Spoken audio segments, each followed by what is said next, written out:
Hey everybody, Jedi Jack Luther. And even though it's been quite a few months, believe it or not, it is time for what's in the box. And here it is, Cinco de Mayo, or Mayo, however you pronounce it. It's time to eat Mexican food and people go out and have margaritas and whatnot. Our apartment complex is giving away free tacos tonight for the residents. So yeah, free food. I ain't gonna argue with that. But I haven't done a what's in the box in a long time. I do apologize for that. The smuggler bounty boxes have just not been worth it from what I've seen. They're nice looking and they have a lot of collectibles in them, but yeah, $30 a piece. That's really kind of digging into my pocket every other month, and that's $30 I can use for other things. So we got a box in today, or else we wouldn't even be doing the show. I wouldn't be doing what's in the box if I didn't have a box. I have a box. I already got the top of it open, so ease of opening. Once again, eBay is bringing us some cool figures.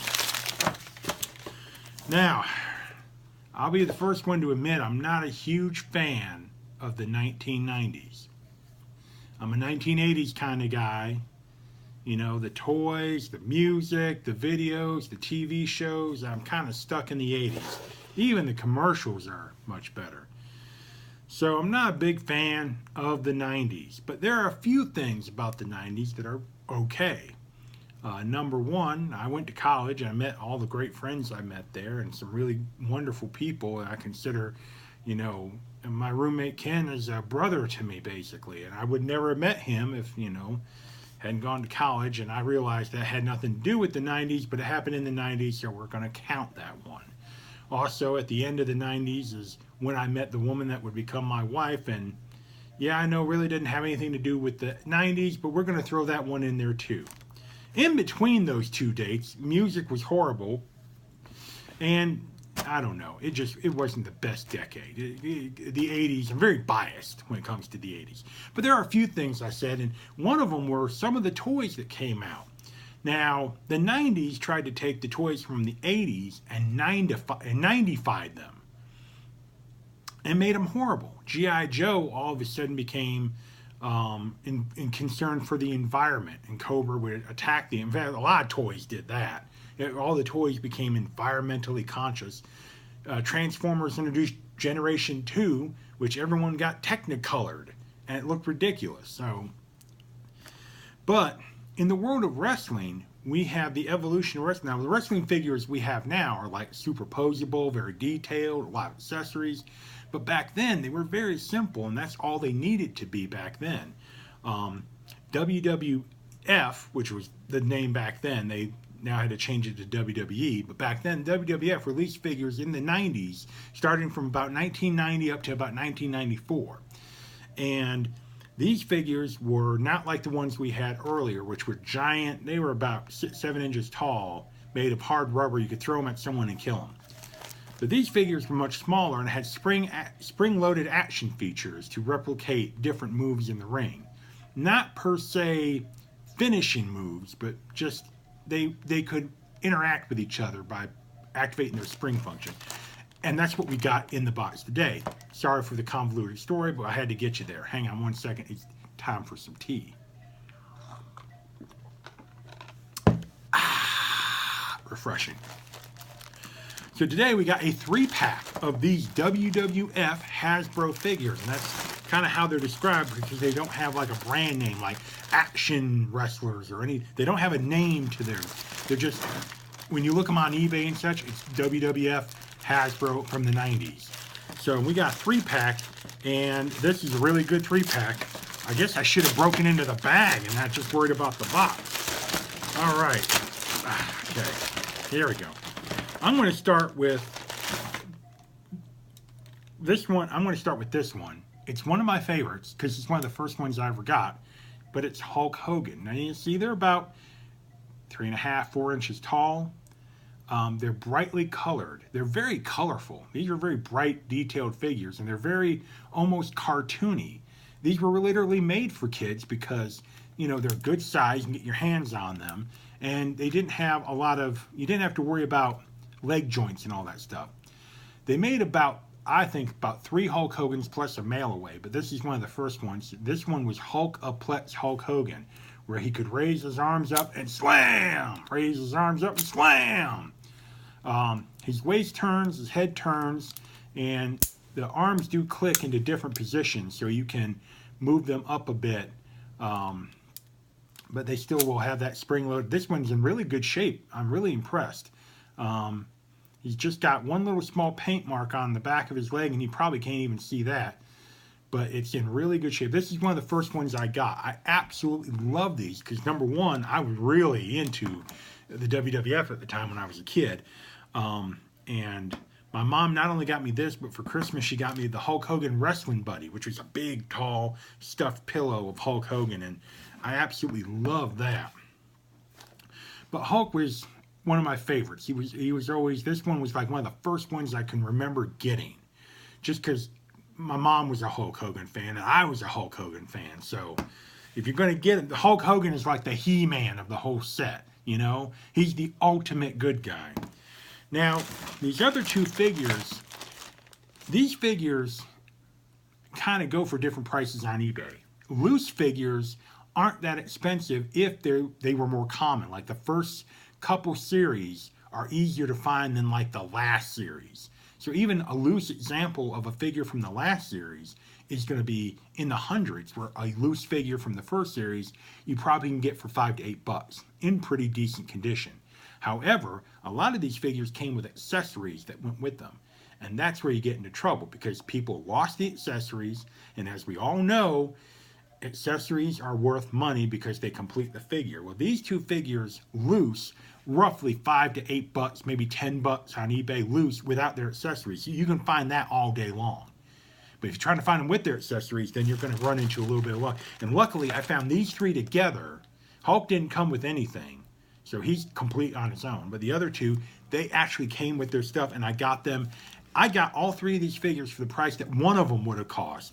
And one of them I'm talking about is one of my other favorites, Jake the Snake Roberts with Damien.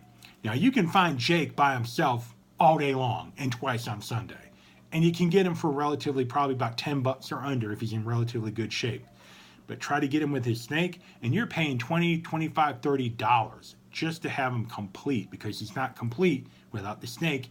And I really want these figures complete, because without it, trying to find those accessories is very hard. Jake's action feature was called Python Punch, and basically what it was, you pushed his arm back, and boom, he could punch somebody, bam. The arm moved up and down, but it could, anywhere he could just pull it back and bam, let it go. His other arm moves up and down and is open so he can hold the tail of Damien. His waist turns, head turns, and like Hulk Hogan, this one is in literally mint condition. This right here is a $35 figure. And I got all of these three figures. We're going to see a third one in just a minute. I got all three of them for $31 in shipping. And shipping made it up to about $40. That is an insane deal. I'm so happy I got that, because I'm starting to kind of collect them. I got a Jimmy the Superfly Snooker in the mail the other day. He's a little worse for wear, but he's still in good condition. All right, I've saved the best for last. The Macho King, Randy Savage. Now, if you grew up and watched Macho Man become the Macho King, that was just something. They made two versions of this. They made several versions of Macho Man. And they made two versions of this same figure. One was the Macho King, because on the back it says Macho King. The other one just says Macho Man. And it's the same figure without the crown and the scepter, as you can see. And the scepter does come out of his hand, and the crown can come off his head. I saw the crown and scepter on eBay by themselves going for about $30. Just for those two accessories, because without them you can get a figure, but he won't be complete. Macho Man, his waist, he has a spring-loaded waist, and he has a movable elbow joint. And when you pull him back, bam! He can do a clothesline. If you angle that one, he can do a punch. It was called his Macho Masher. Isn't that funny? The arm with the scepter can move up and down. He can bash them with the scepter. And the head turns. and the waist has the spring-loaded mechanism. So his waist can't really turn around freely. It's kind of stuck doing that, but that's okay. Macho Man here is also in impeccable shape. I mean, this is as mint as I think a figure can be. If you can check out, you can see his elbow joint is not cracked or worn. This looks like it literally just came out of a package.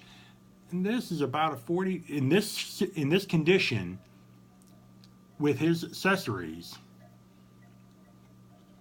This is literally about a $40 to $45 figure. And that's a rough estimate. It could go for a little more, it could go for a little less. But roughly, this figure is in prime shape. This figure literally looked like it just came out of the package. In fact, they kind of all do, except for the blemish on the back of Hogan's leg, which could have been anything. All three of these figures are in excellent shape. This guy's going to get a good review from me just because these figures are, I mean, they're incredibly gorgeous. And they're in such good shape. I like the fact that they made the Macho Man this orange tan color. That's absolutely hilarious because here's Jake, who is kind of regular pale, and you can put them next together and see how orange the Macho King is. That's absolutely hilarious. But yeah, once again, the devil's in the details when it comes to trying to get these figures, because the accessories that some of them came with. Hacksaw Jim Duggan came with a 2x4. Honky Tonk Man came with a guitar. Brutus the Barber Beefcake came with a pair of scissors that the giant garden clippers that he painted up. But even at that, with Brutus, you can get Brutus pretty cheap because he's one of the first few ones, and they made a lot of him because Brutus kind of got popular with that haircutting thing.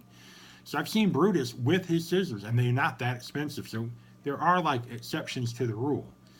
But figures that came out later, forget about it. That, like Adam Bomb, if you remember that name, he came out in the late series. Loose, his figure goes for over $100, and he didn't come with accessories. So, but for what's in the box on Cinco de Mayo, we had some WWF 1990 figures that brought back some good memories. I'm going to probably get a few more if I can pick them up here and there and put them on display. But these are, if you really love wrestling, you love the WWE, and you love the old school characters, these are really great figures. And you probably will have to hunt to get them complete. And sometimes you may have to pay that extra money to get them in really good condition, but it's going to be worth it because you don't want shoddy figures. You want these looking the best they can look. If you put them on display, they absolutely look great. And if you can find a small wrestling ring to put them in for display, would absolutely look perfect. So for what's in the box and this big cup of tea, hang on.